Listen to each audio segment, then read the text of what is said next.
দিকে ওনাদের রিয়াক্ট আমরা শুভেচ্ছা। আশা করছি যে যেখানে আছেন ভালো আছেন।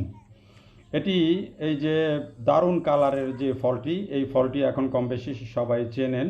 এটি হচ্ছে মালবেরি ফল।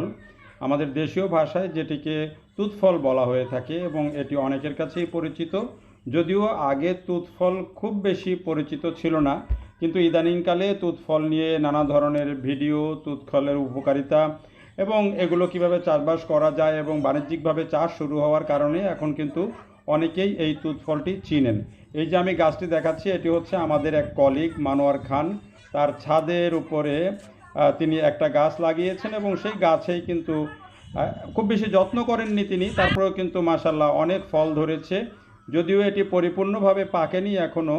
তুত ফল যখন পাকবে অবস্থায় আসে তখন এটি লালচে হয় এবং যখন পরিপূর্ণভাবে পেকে যায় তখন কিন্তু এটি কালচে হয়, অর্থাৎ রঙটি আরও গাঢ় হয়ে কালচে হয়ে যায় অনেকখানি এবং সে সময় এটি খাওয়ার উপযুক্ত হয়। এবং টক মিষ্টি স্বাদের এই ফলটি কিন্তু অবহেলা, মানে তুত গাছটা খুব অবহেলার হলেও এটি ফল কিন্তু খুব উপকারী এবং এই ফল বেশ এটিকে একটি ঔষধি ফলও বলা যায়। কারণ হচ্ছে এটি অনেক ধরনের উপকার করে, যেমন কোষ্ঠকাঠিন্য দূর করার জন্য তুত ফল খুবই উপকারী। তুত গাছের যে ছাল বা শিকড়, এটির রস যদি খাওয়ানো হয় সেক্ষেত্রে কিন্তু এটি কৃমিনাশক হিসেবে কাজ করে।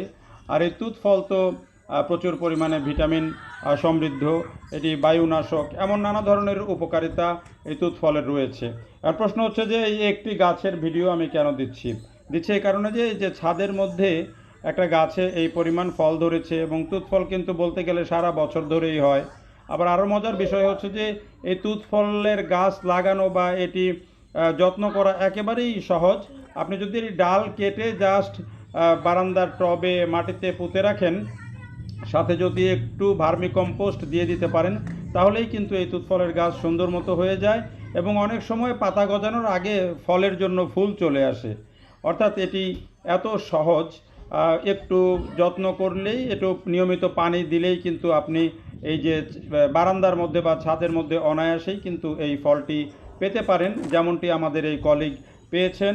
এবং এই কলিগের বাচ্চারা যখন ছাদে ওঠে তখন তারা নিজের হাতে যখন এই ফল পেড়ে খায় তখন তারা খুব মজা পায়।